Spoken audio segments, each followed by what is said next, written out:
On time. Good job. Chair now recognizes Ms. Crockett for 1 minute, or 5 minutes. 1 minute. All right. First of all, Mr. Bobulinski, do you know who Elections LLC is? Yeah. Mike. Well, it's not a who. Okay. Well, do you know what it is? Yes, it's a LLC. Okay. And is it the LLC that your attorney works for? I believe so, yes. You believe so. Okay. So at this point in time, I'd ask unanimous consent to enter into the record a document indicating that the law firm representing Tony Bobulinski was paid $10,000 as recently as January of this year by the Save America PAC, which you may recognize as Donald Trump's PAC. Without objection. Thank you.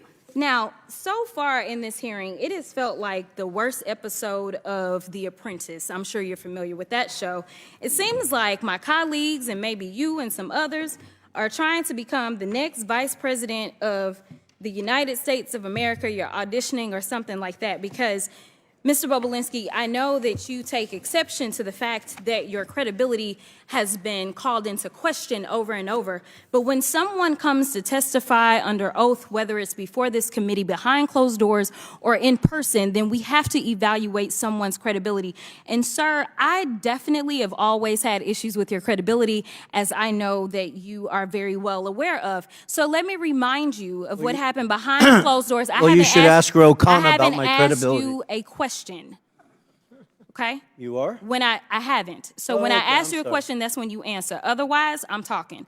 So, excuse me? With my time, because it's my time, I want to be clear that when we were behind closed doors, you called a number of people liars. You called the Wall Street Journal liars. You called Cassidy Hutchinson a liar. You called the FBI a liar. You called Rob Walker a liar. You called James Gilliar a liar. You called Hunter Biden a liar. You called Jim Biden a liar. And just today, you added to your list, you called my colleague, Congressman Mr. Goldman, a liar as well. It seems like, according to you, the only person that's telling the truth is you and everyone else is lying. But I want to move on to something else. Is that a question? It's not a question. Oh, okay. You'll know when I ask you a question, I promise. Thank you. So the other thing that I want to talk about is the fact that my colleague from the other side of the aisle talked about the company that we keep. And she wanted to go through a list of people that she felt like were bad company because right now the majority has been relying upon the testimony of someone who's currently sitting in federal prison.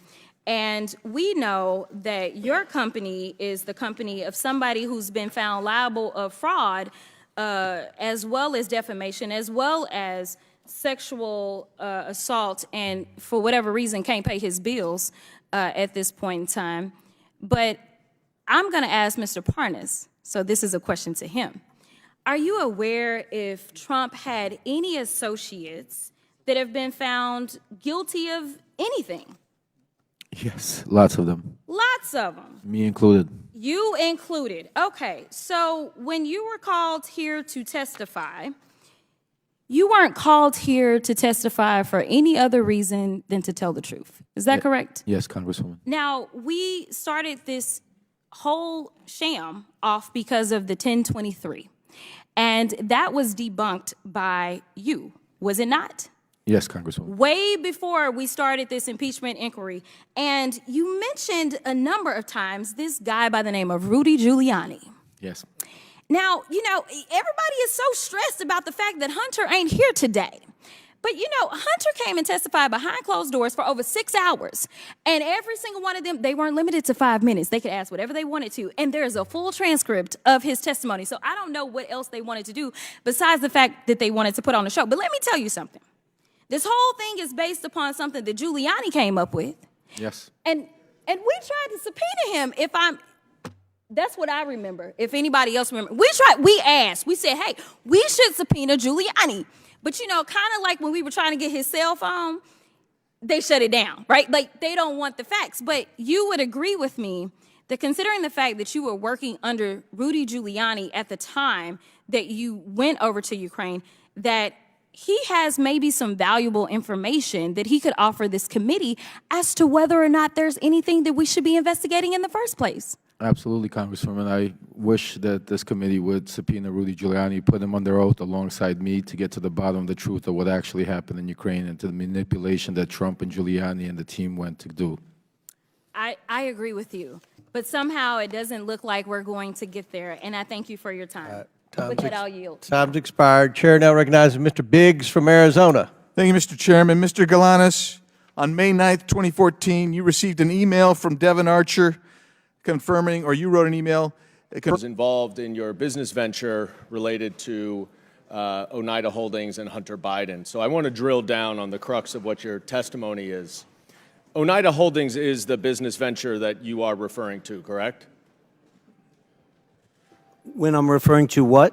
Can you Any re-ask the business you did with the Bidens?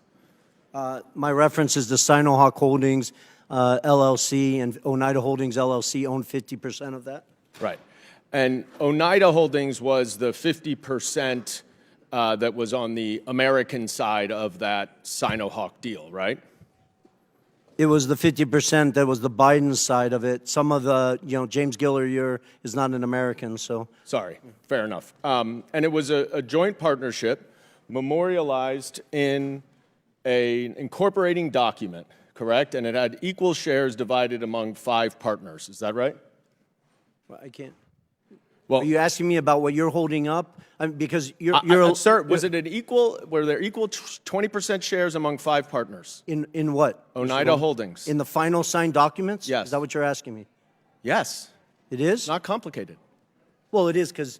All right, you're just filibustering now. The answer is you're filibustering. I get it.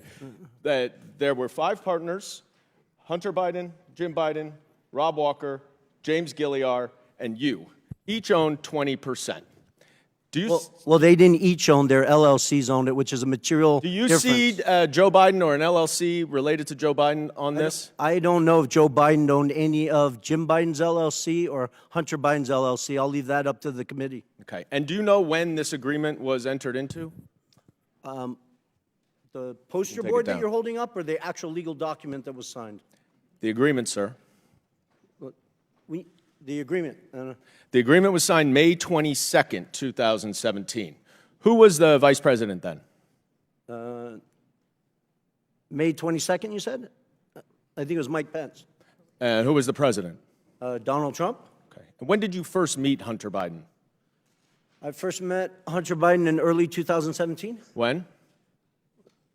When in 2017? A day or The an month. hour Month or is a good. month?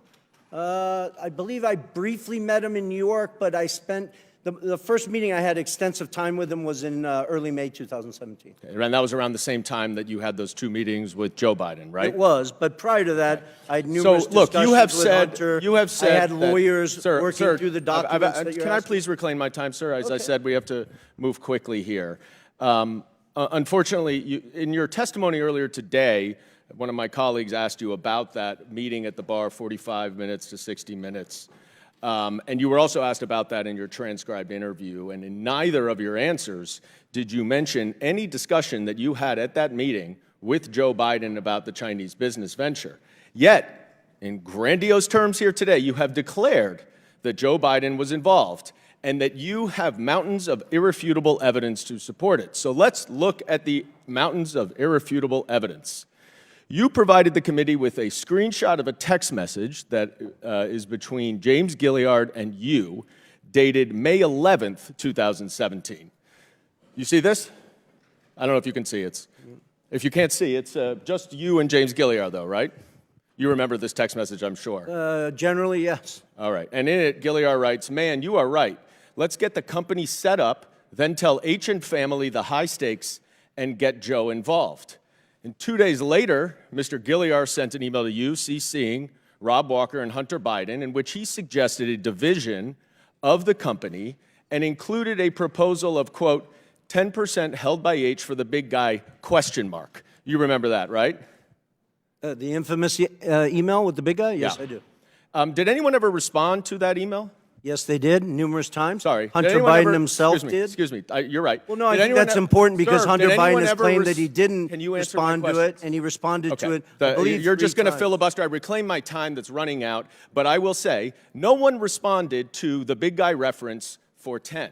Thank you So for making my what- point. They didn't have to respond Right. because And they then, all knew the big sir, guy was Joe I Biden. reclaim my time. Mr. Chairman, please control the witness. I would like to get a little extra time, Mr. Chairman, because I want to read what Mr. Gilliar said to the Wall Street Journal. Quote, I would like to clear up any speculation that former Vice President was involved with the 2017 discussions about our potential business structure. I am unaware of any involvement at any time of the former Vice President. The activity in question never delivered and project revenue. 9 days later, the agreement without Joe Biden was signed. You and James Gilliar wanted Joe Biden involved, and that is why Hunter Biden dumped you and did the business That's a on his blatant own. lie, Mr. And I yield Goldman. You back. know better. Chairman's time's expired. Chair now recognizes Mr. Higgins from Louisiana for 5 minutes. Thank you, Mr. Chairman, Mr. Bobolinsky. Or who? I thought you said Kassar. Oh, Mr. Kassar. Frost was next. Kassar. Thank you, Chairman. And if I could have my full 5 minutes, I'd appreciate that. Reset the clock for 5 minutes for Mr. Kassar. Thank you, Chairman. While we clearly disagree on the merits of this meritless investigation, I hope, Chairman, that we can at least come to an agreement on some basics. I believe that you and I can agree that presidents and White House officials should not be unduly influenced by foreign powers.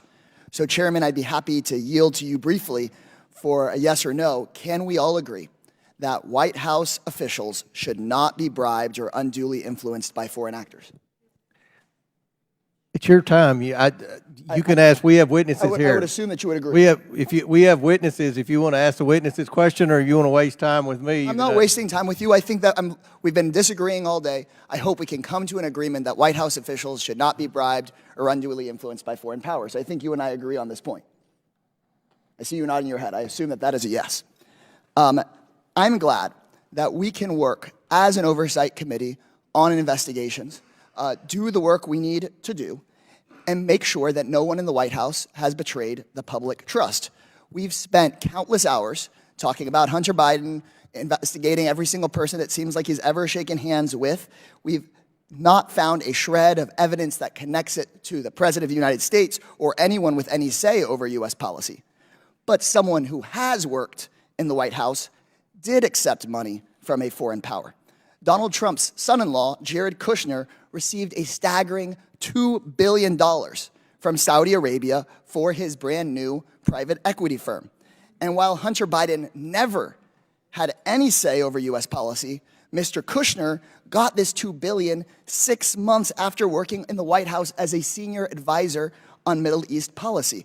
Mr. Kushner had no experience in private equity. In fact, he was so inexperienced that Saudi officials tried to block the transfer of the money until the Crown Prince overruled them. While working at the White House, Mr. Kushner pushed through a $110 billion weapons sale for Saudi Arabia. I'm finishing my point and then I'm happy to talk about it. He then defended the deal in the wake of the Saudi government's murder of journalist Jamal Khashoggi. And while this may all just be a coincidence, there's many questions. Like, was any of this money passed along to Trump? Was the Saudi money a thank you for a job well done in the White House? Was Jared given this money in exchange for anything else? Or did someone with no experience just have a lucky payday? These are questions we should have answers to. Would the gentleman yield for a second? That the Oversight Committee should look into. But we can just add another question. What was the role that Jared Kushner played in covering up the assassination and dismemberment of Jamal Khashoggi, We should ordered by absolutely the ask Royal that question, Conference? Ranking member. And so I want to know, if Hunter Biden had accepted $2 billion from the Saudi government, I'm sure we'd be looking into that today. And Mr. Chairman, I believe we can agree that there should not be undue influence in the White House. And I believe we should be able to agree that we should look into these questions about Mr. Kushner. And in fact, Mr. Chairman, you were on CNN and said, quote, I've been very vocal that I think what Kushner did crossed the line of ethics. And then in our deposition of Hunter Biden the other day, when we were discussing Mr. Kushner, you said, Mr. Chairman, and I quote from the deposition, when we deal with influence peddling, will ask about Jared Kushner. Well, today's hearing is titled Influence Peddling, so we are here. So, Mr. Comer, I would love to hear from you. Can we fulfill our responsibility as an oversight committee and determine if Saudi Arabia bribed or unduly influenced Jared Kushner or other White House officials? Is that something we'd be willing to look into? We've already had a conversation with Ms. Porter. I'm going to answer one time. Ms. Porter and I have pledged to work on influence peddling legislation. We'll take up all the people who have been accused of influence peddling. We'll try to determine whether Jared Kushner has a real business.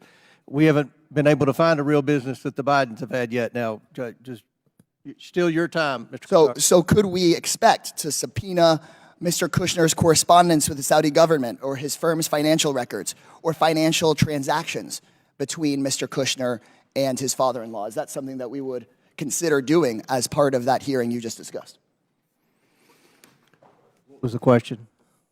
If we are serious about looking into foreign money, I saw recently a poster board here about $100,000 to a car dealership. Are we going to be serious about the $2 billion from the Saudi government to Mr. Kushner? My question is, would we be at least subpoenaing Jared's correspondence with the Saudi government and his firm's financial records? Can we commit to doing that? I think it's important to see if there were real legitimate businesses. And if there was influence let me peddling? ask you a question. What business was Hunter Biden in? We heard explicitly from Mr. Biden. We heard explicitly from Mr. Biden about his extensive business record and his experience on boards. We heard about that. Time's expired. Mr. Kushner, on the other hand, Chair now recognizes $2 billion. Mr. Fallon for 5 minutes. Mr. Chair, That's a shame. before I start my questions, I'd like to enter into the record, submit to the record an article from the Kyiv Post, and then a second article from the Kyiv Post. Okay. Mr. Bobulinski, over here. How you doing? Good. So I just have a question. We've been at this for 15 months now in oversight. I know this is your first time here. But do you think Chairman Comer has proven that Joe Biden has committed a high crime and misdemeanor? I believe with all the evidence he's gathered, yes, he's proven that Joe Biden has committed high crimes and misdemeanors. Okay, and so I assume you believe Joe Biden should be impeached. Well, that's up to you guys. But do you believe he should be impeached? It's yes or no. Do I personally believe Yeah, or you. under constitutional... No. You personally, do you believe he should be impeached? I do. Okay, and you believe that because you believe Chairman Comer has proven that he committed a high crime and misdemeanor? No, because I know that he committed high crimes and misdemeanors. Okay. I was involved and saw them happen. Right, but obviously, with all the evidence, you must believe that all of these hearings for 15 months, that the chairman has proven that, right? You re-ask the question? Sure. I'll sum it up. I assume you believe he should be impeached, but my point is that the chairman has not yet moved for that. And so, look, Chairman, we got like 3.5 minutes here. I mean, let's just do the impeachment. I mean, why continue to waste millions of dollars of the taxpayers' money if we're going to impeach because you believe you've shown he's committed a high crime and misdemeanor? What are you waiting on? Let's just do it. I mean, by the way, we got Chairman Jordan here also, the double chairman. Why aren't you guys calling for the vote in your committee? When is it going to happen? When can we tell the American people you're going to stop wasting their money and just call for the vote on impeachment? Gentlemen, yield? Gentlemen, yield? Sure. We don't do snap impeachments like you guys. We actually do the facts. We do oversight according to the you're Constitution. never going to call for it. You're never going to call for it. I mean, now you can 2 predict. months. You can predict the future. How do you know? You guys only have 6 more months probably in power, right, until the election. So are you going to do it in 2 months? Are you going to do it in 3 months? Like, tell the American people. Does the Constitution put a time limit on oversight? So I don't think I didn't read that in the Constitution. If you believe you can't call for the impeachment now, then what you're admitting is you haven't yet proven that he's committed a high crime and misdemeanor. You haven't proven it yet. Otherwise, you would call for it, I assume. We're doing our work. Okay, so they haven't proven it, right? They haven't proven he committed a high crime and misdemeanor. Otherwise, we would call for impeachment. So look, the chairman knows me well. I mean, I'm just here to help him, right? And so I just think we should do it today. Let's just call for it. I'll make the motion, Mr. Chairman. I want to help you out. You can second it, right? Like, make the motion to impeach President Biden. Go ahead. It's your turn. You second it. No, nothing. Okay, we got nothing. So I want to, with my last couple minutes, show the American people that they're never going to impeach Joe Biden. Rada for 5 minutes. Well, Hunter asked for a public hearing. Here we are, and he is nowhere to be found. I guess Hayden really does run in the Biden family. Now, Mr. Bobulinski, in your testimony, you state, "It is clear to me that Joe Biden was the brand being sold by the Biden family." In your experience, what is the value to Joe Biden in helping his family collect millions from foreign adversaries? What's the value to Joe Biden specifically? Yes. Well, his children and brothers were enriched, which, to AOC's questions earlier, violate corruption statutes, RICO statutes, FCPA statutes, FARA statutes. Yes, so you would agree that the Biden family was involved in this corruption and influence peddling and selling access to the federal government? I do. Mr. Bobulinski, in your experience, did President Biden play a more active or passive role in his son Hunter Biden's business dealings? I quantified it previously as he acted sort of like a chairman. He showed up and shook hands. He's been called the chairman. Yeah, he showed up, shook hands, and that's all the Chinese, Ukrainians, Romanians, Russians, whoever it need. It's not what the Canadians, the Australians, and Americans need, but in those parts of the world, that's what they need. Thank you. And now I'm going to switch over to Mr. Galanis. During his 2020 presidential campaign, then candidate for president Joe Biden said his son did not make any money from China. Did Joe Biden lie? Yes or no? Yes. Mr. Galanis, you are aware of the BHR fund that consisted of Bohai, a Chinese state-backed company, Harvest, a China company, and Rosemont, the Biden entity, correct? Yes, I am. And Mr. Galanis, you're aware that Hunter Biden formerly held 10% of that Chinese entity? And would it surprise you, if you were aware, that Hunter Biden held 10% of this entity well into his father's presidency?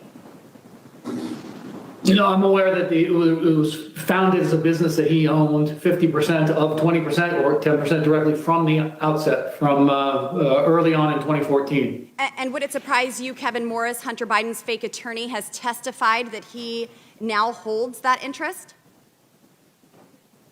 I don't have any knowledge about that, so not much of this would surprise me. Mr. Bobulinski, in your testimony, you stated the Chinese Communist Party, through CEFC, successfully sought to infiltrate and compromise the Obama-Biden White House during 2015 and continued through when Joe Biden left office. Would you agree that the CCP compromising the White House is a serious threat to our nation's national security? I do. Thank you. And now Joe Biden has leveraged his elected position to enable the Biden family, their business associates, and their companies to receive over $24 million from foreign nationals and their companies and their related companies. Biden is compromised and is a threat to our national security. After today, it's clear that Joe Biden is a bigger CCP asset than Fang Fang herself. Will